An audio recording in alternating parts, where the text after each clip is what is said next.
Hey there, boys and girls. Good afternoon.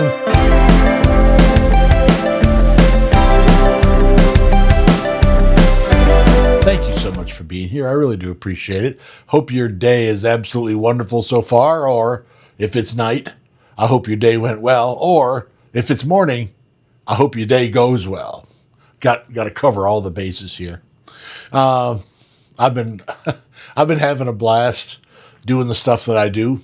One of the things that I've been doing, one of the videos that I did a few days ago, was about the stuff that's on my walls. The walls can talk, I think is what I named it.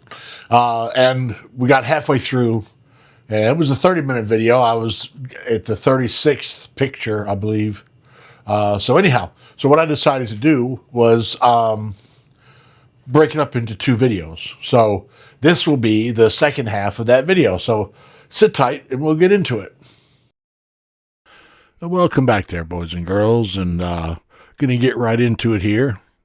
This is my 10th place trophy, 10th place. You know, the phrase from 1996, obviously, that's what it says. It's intermediate C.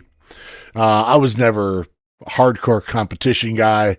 I was out there riding, having fun, and I'm going to tell you that one of the best things ever about riding in competition with Sarah is the places you get to ride, because most of them are not open to riding except for when there's an event going on.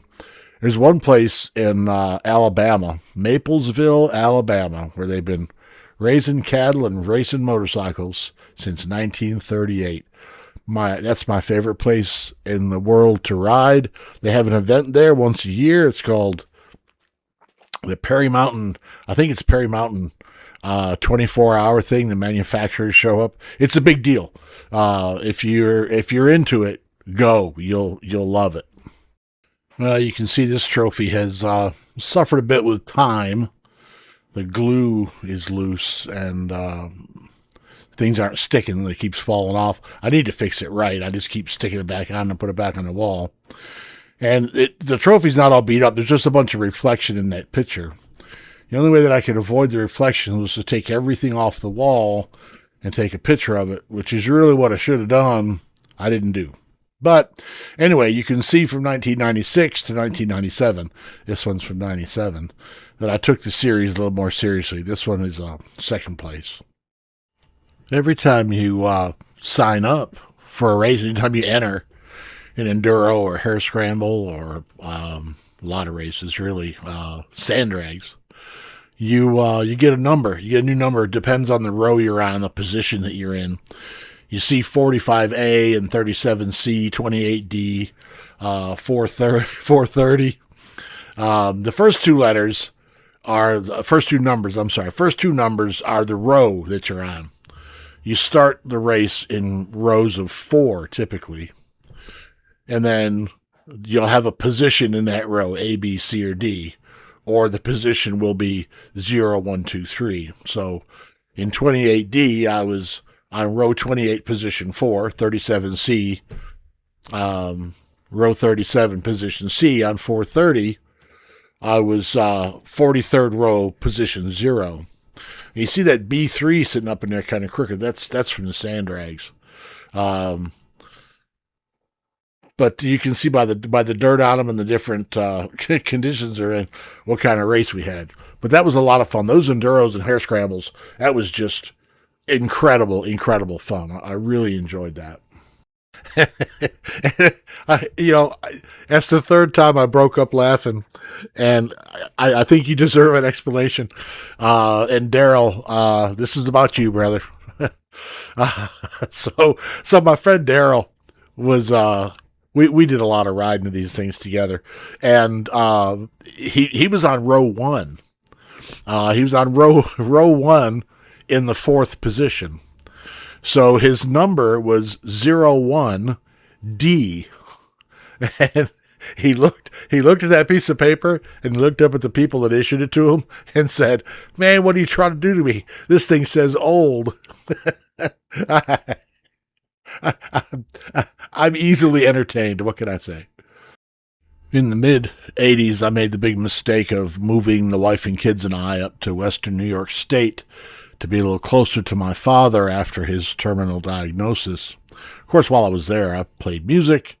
This is an advertisement for one of the obviously veterans benefits that we played. The name of the band was Spun Gold. Notice on the list of bands, we're the last one. And this obviously is another advertisement for the same band. This time it's for playing at the California Ranch. I really liked the California Ranch. Playing there was fun.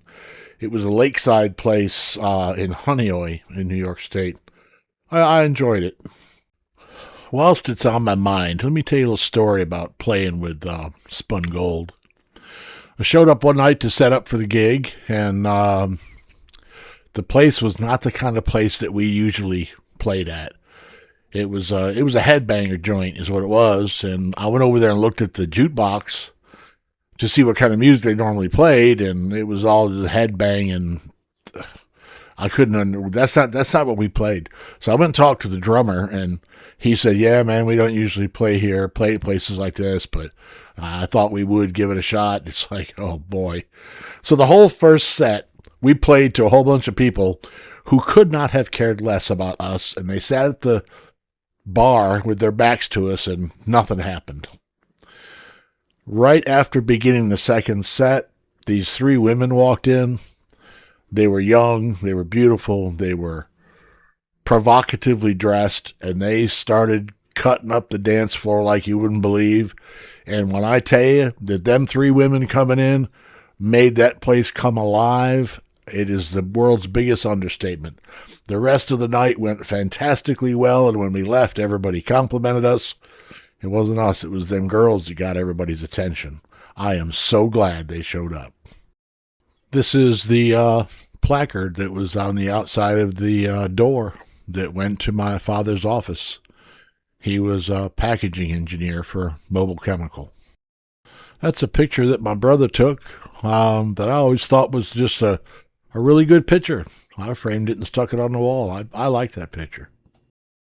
Every other Friday night at Jimmy, I can't remember his last name. I sat here trying to think about what his last, I can't remember his last name. Anyway, we used to go play music at his barn every other Friday night. It was just a jam. Everybody was invited.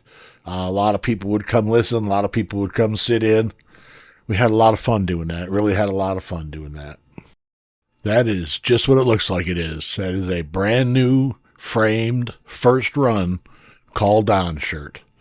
Amy did that for me so that I would always have one. I think that was extremely thoughtful.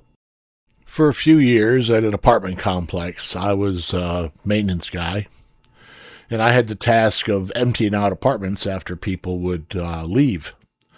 And you'd be amazed what people will leave behind in apartments. We had people who left fully furnished apartments, left everything, took their clothes and the groceries and left. Anyway, I would clean the apartments out, and this was left behind in an apartment, and I thought it was cool, so I took it home.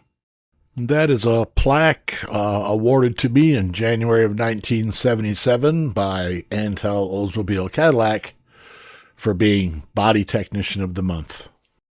1979, 1980, I don't remember. I was living in Lafayette, and a friend of mine and myself decided we would jump in his van, that van right there, and move to New York State. Going to go back to Canada, with the little town I'm from. He had never been there. It was a disastrous trip. The whole thing was a disaster. But I did it. I ended up back in Louisiana. He ended up back in Louisiana. The van didn't make it back down, but I was already here. Have a picture of it. I believe that's another picture my brother took. I'm glad we have a picture of that van. It's nice to have that memory, even though the memory, to be honest with you, ain't that good. That's a picture of me on my WR250 in a motorcycle race. Believe it or not, that's on a motocross track. I look pretty relaxed and don't seem to be in any big rush out there. I don't know. It might have been practice day. I don't know. I was so far behind. There isn't even any dust in front of me. And there's nobody else in the picture. But anyway, it was all in good fun. That's another picture of my granddaughter, Zoe. She's probably 18, 19 now. She calls me Papa No, because whenever I would babysit her, I would just always tell her no. So she calls me Papa No. Customer I knew from working in the motorcycle shops. Me and him got to be friends, and he went to the Isle of Man to watch the motorcycle races, and he brought me back these stamps, and I think they're really cool. That's a piece of motorcycle accessory advertising that I sat here for a few minutes and tried to remember where I got that from, and I don't. I don't know if I got that from a shop I worked at, or if a friend gave it to me, or whatever. I don't recall. This is two highly coveted items that belong to me. The first is the picture of Don Garlitz. You'll notice that it is signed on the left side, right above the rear wheels. You got to kind of look hard, but Don Garlitz's signature is there. And that signature on the business card stuck in the corner is Malcolm Smith. Someone got that for me and brought it to me, and man, do I appreciate that. Malcolm Smith is one of my heroes. That's my oldest daughter, Rhonda. I believe that is her graduation picture. She's 41, I think, now. Maybe she's 44, I don't know. I can't remember my kid's age. It's pretty sad. But it's true. I don't remember. She's probably, it doesn't matter. Either way, that's her graduation picture, and I'll tell you that she has done very well for herself. These next two kind of go together, so that's kind of how I'm going to do them. These are window stickers. Remember earlier on during this video, or yesterday's video, the part one, I said I like saving the window stickers off vehicles when I buy them. This is two of the company trucks that I purchased. I just think saving the window stickers is going to be a big deal later on. 100 years from now, it's going to be an interesting piece of paper. All right, here's another let me tell you a story. Played with a band called Blackwater, and we got this gig playing at Blackie's. It was a birthday party for Ashley and Tiffany. What I didn't know was that Ashley and Tiffany were two of the barmaids there. That place was a freaking madhouse the entire night. That was the biggest party, wildest party, craziest things I ever saw going on in a bar room at a gig. When we went to pack up and leave, the place inside looked like Bourbon Street after the day after Mardi Gras. It was an incredible mess. It was an incredible party. It was an incredible good time. Man, did we have a good night of playing that night. That is a very simple piece of leather that's been stamped, "Do good work today," that was gifted to me. And I love that thing. I take it as a huge compliment that they would give me that. And I just do good work today. What a motto to live by. The term for president with Red Stick Kiwanis is 2 years. At the end of the first year, you get a big plaque, and at the end of the second year, you get a smaller plaque. The big plaque I showed in the first half of this. This is the second year smaller plaque. It's awarded for serving as president of Red Stick Kiwanis. That's the window sticker for the little Equinox that I drive, the one you see in the videos when I'm driving.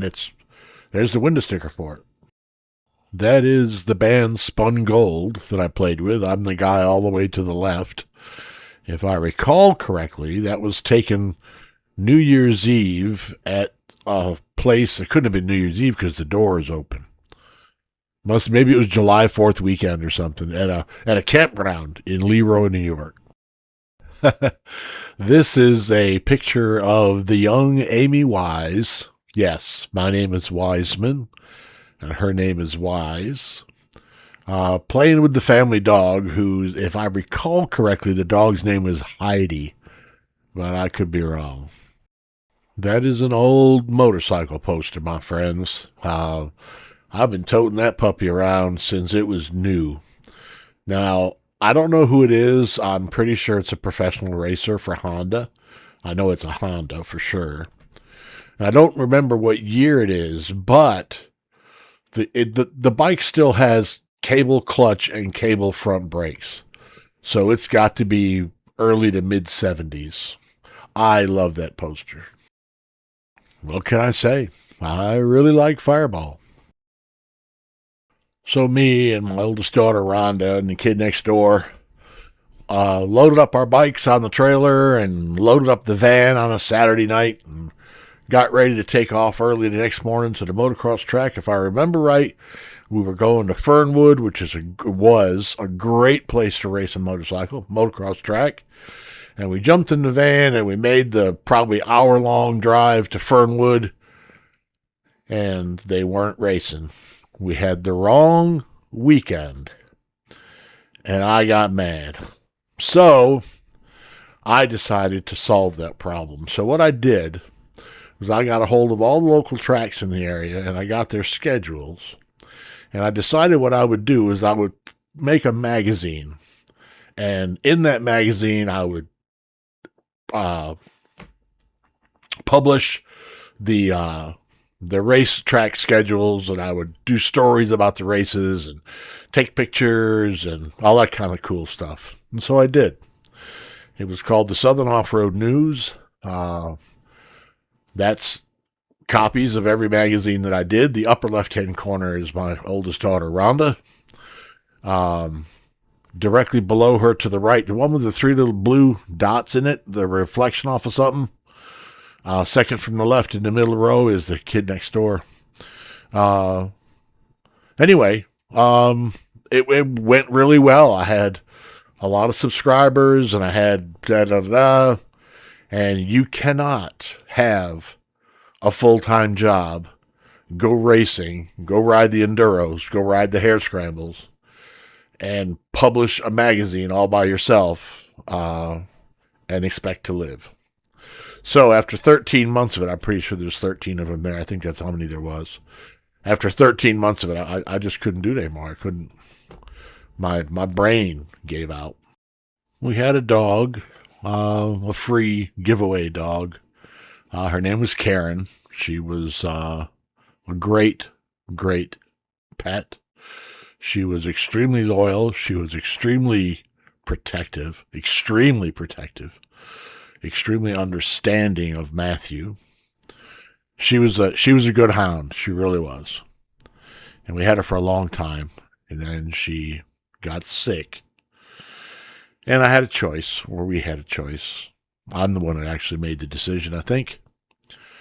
We could spend a bunch of time and money dragging her along to see how long we could get her to live. And I just felt like it was inhumane to make the dog go through that. So we decided to have her put down. And it was so hard to do. The aftermath of having Karen put down was horrid. None of us expected it. I certainly never expected to be so deeply, deeply affected as I was. This picture is a freehand painting that Molly made. Amy's daughter Molly made that. It's not from a picture. It's from memory. And she caught every bit of Karen's personality in that picture.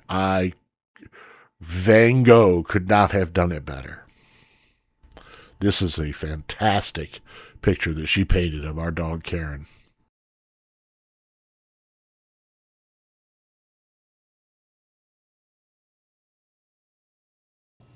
Hey there, boys and girls. Good afternoon.